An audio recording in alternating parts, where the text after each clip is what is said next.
읽으신 말씀 가지고 더 잘 아심과 더 좋은 응답, 더 잘 아심과 더 좋은 응답, 이런 제목으로 말씀 나눕니다. 17장 앞부분에 보시면 어디 보신 대로 다윗이 왕이 되어서 자기는 백향목으로 지금 궁에 거하는데 하나님의 언약궤는 휘장 아래 여전히 그냥 집 없이 있는 그런 상황이 있는 것에 대해서 다윗은 선한 소원을 가지죠. 하나님의 집을 짓겠다라는 뜻을 품습니다. 나단 선지자에게 그 뜻을 밝히고 마음에 있는 바를 모두 행하라는 동의를 얻게 됩니다. 그러나 그날 밤에 주어진 하나님의 응답은 어떤가요?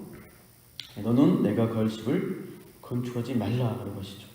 즉 성전 건축을 하지 말라는 허락하지 않겠다는 응답을 주시죠. 그러니까 다윗의 기도의 제목이 거부된 것입니다. 그런데 하나님은 하나님을 위한 집이 아니라 오히려 다윗을 위한 집을 지어주시겠다라고 응답을 주십니다. 영원히 견고한 집이라고 다윗의 왕이 다윗의 왕조를 영원히 견고하게 하시겠다는 약속을 주십니다. 그것을 우리는 흔히 다윗 언약이라고 하죠. 이 다윗 언약이라는 약속을 받은 후에 다윗은 감격하며 감사하는 마음으로 기도하는데 그 내용이 오늘 본문에 아까 읽으신 내용입니다.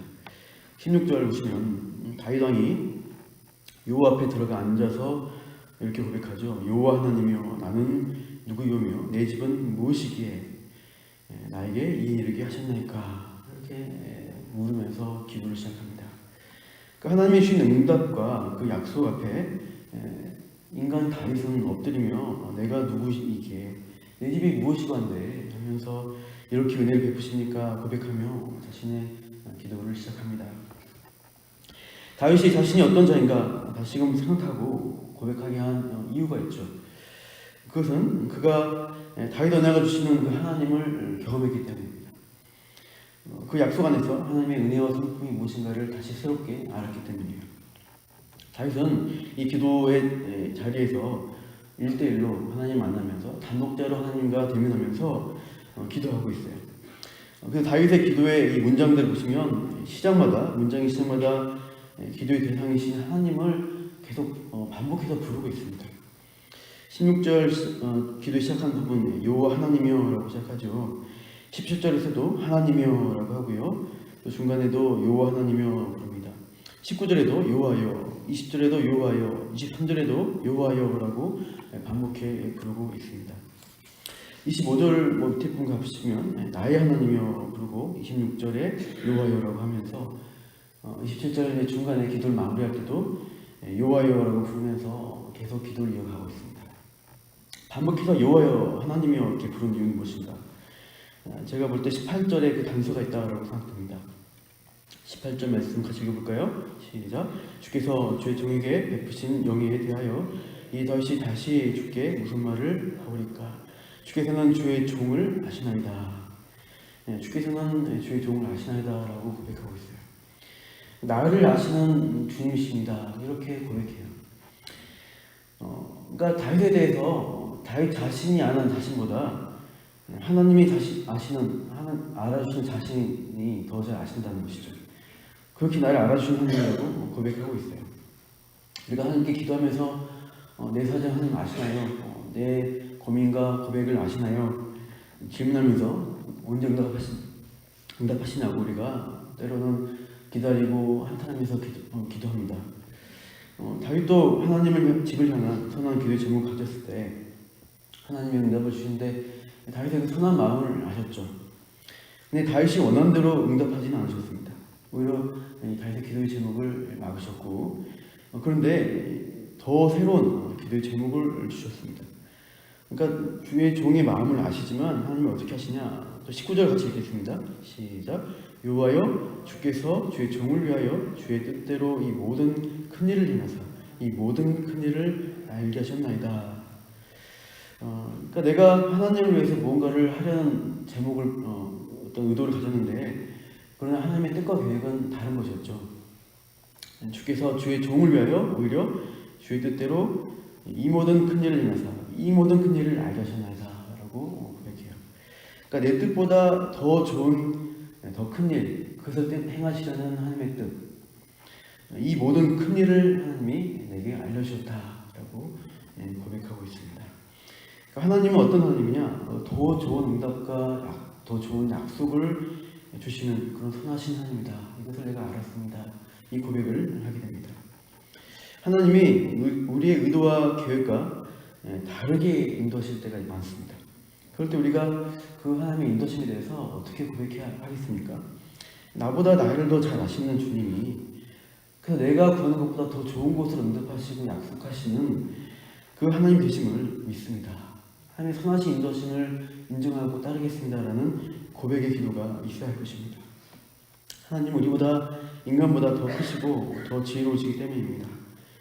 그래서 하나님이 응답하시는 것이 내가 구하는 기도의 제목보다 더 좋다는 것을 인정하는 기도자가 지혜로운 것이죠. 다윗은 그 선하신 하나님에 대한 믿음과 고백을 담아서 계속 그 하나님을 인정하며 요하여 나의 하나님이여라고 계속 부르면서 그 선하신 하나님 앞에 단독자로 기도자로 나아가고 있다는 것이죠. 두 번째로 다윗은 그 하나님 앞에서 기도하면서 자신의 위치와 정체성이 무엇인가를 또 인정하며 기도합니다. 16절의 기도의 시작처럼 나는 누구이오며 내 집은 무엇인가 그 하나님 앞에 이렇게 질문하게 되죠. 다윗은 실제로 지금 현재 이스라엘에서 가장 높은 지위에 있는 왕의 신분입니다. 모든 사람이 다 우르르 보는 존경받는 왕이고 권력을 가진 자이죠. 그러나 하나님 앞에서 기도할 때 그는 왕의 행세를 하지 않습니다. 자신을 무엇이라고 부른가? 18절 이후에 보시면 계속 반복되는 단어가 또 있어요. 18절에 주께서 주의 종에게라고 하죠. 주의 종에게 베푸신 영예를 말하고 마지막에 18절 마지막에 주께서는 주의 종을 아시나이다. 19절도 요하여 주께서 주의 종을 위하여라고 합니다. 계속해서 자신을 왕이라고 하지 않고 하나님 앞에서는 주의 종일 뿐입니다. 이 고백을 반복해요. 나는 주님 앞에 종일 따름입니다. 우리가 기도할 때 어떻게 해야 될까요? 내가 가진 세상적 지위, 내가 세상에서 누리는 것, 내 능력, 나의 수단, 나의 어떤 경험 이런 것들을 하나님 앞에 인정해달라. 이것을 아시고 이것 내가 원하는 대로 해달라 라고 기도하지 않습니까? 다윗처럼 우리가 기도할 때 단독자로 저는 한 인간일 뿐입니다. 연약합니다. 하나님 은혜 없이 살 수 없는 약한 자일 뿐입니다. 그런 마음으로 하나님께 나아가서 기도하지 않겠습니까? 오늘도 내가 주님 앞에 종된 자에 불과하고 주님이 주신 것을 주님 뜻대로 해야지 되는 천직일 뿐입니다. 라는 고백을 해야 할 것입니다. 하나님 말씀하옵소서 은혜 베푸셔서 베푸신 대로 내가 따르겠습니다 하면서 자신 낮추시며 기도하시기를 축원합니다. 마지막으로 다윗이 이렇게 감격하며 감사할 수 있는 이유는 그 하나님이 베푸시는 은혜의 내용이 있죠. 그동안 하나님이 해주신 일에 대해서 우리가 알기 때문에 감사하며 또 앞으로 하실 그 약속, 이루실 약속에 대해서 믿기 때문입니다. 다윗 개인적인 경험으로는 자신이 이새의 집안이라는 베들레헴의 총구석에 있는 아무도 모르는 어떻게 보면 그 당시에 그러한 보잘것없는 집안의 그 막내잖아요. 또 자신을 불러서 기름 부어 왕을 세우시겠다 하시고 높여주셨다는 것이죠. 그러게 내가 무엇이며 내 집안이 무엇이길래 영원한 왕조를 하나 주십니까? 이 고백을 하게 되죠. 그런데 이 다윗은 그렇게 자신을 부르셨는데 그 부르신 은혜가 이스라엘 자체도 그렇게 특별한 은혜를 베푸신 하나님인 것을 또한 이 민족을 대표하는 왕으로서 그렇게 고백한 내용이 나옵니다. 20절부터 22절까지 보시면 이스라엘 인도하신 하나님에 대한 고백이 담겨 있습니다. 20절 보시면 우리 귀로 들은 대로는 주와 같은 이가 없고 주 외에는 하나님이 없나이다. 진정한 하나님은 주님 뿐입니다 라고 하는데 21절에 이렇기 때문이죠. 땅의 어느 한 나라가 어떤 나라도 주의 백성 이스라엘과 같게 하신 대우하신 경우가 없다는 거죠. 하나님이 자기 백성을 구속하시려고 친히 나오셨고 크고 두려운 일로 말미암아 이름을 얻으셨고 애굽에서 구속하신 자기 백성 앞에서 모든 민족을 쫓아내셨다는 거죠. 출애굽하시면서 참으로 그 사막에 아무것도 없는 그 자리에 그 백성을 40년 동안 인도해 주셨고 또 그 백성을 온전히 보존하여 주셔서 가나안 땅에서 다 이민족을 쫓아내시고 그 나라를 세워주셨습니다. 그리고 이제 약속을 주시면서 하나님 백성 탐하셨던, 그렇게 약속 주신 그 땅의 백성이 이스라엘밖에 없다는 거죠. 영원히 22절 같이 읽으실까요? 시작. 주께서 주의 백성 이스라엘을 영원히 주의 백성으로 삼으셨사오니 여호와여 주께서 그들의 하나님이 되셨나이다. 영원한 주의 백성 삼으셨고 영원히 하나님, 그들의 하나님 되신 그런 특별한 관계 맺으신 하나님이 우리 하나님이다. 나의 하나님뿐 아니라 이 민족의 하나님이시구나, 이 고백을 하게 됩니다.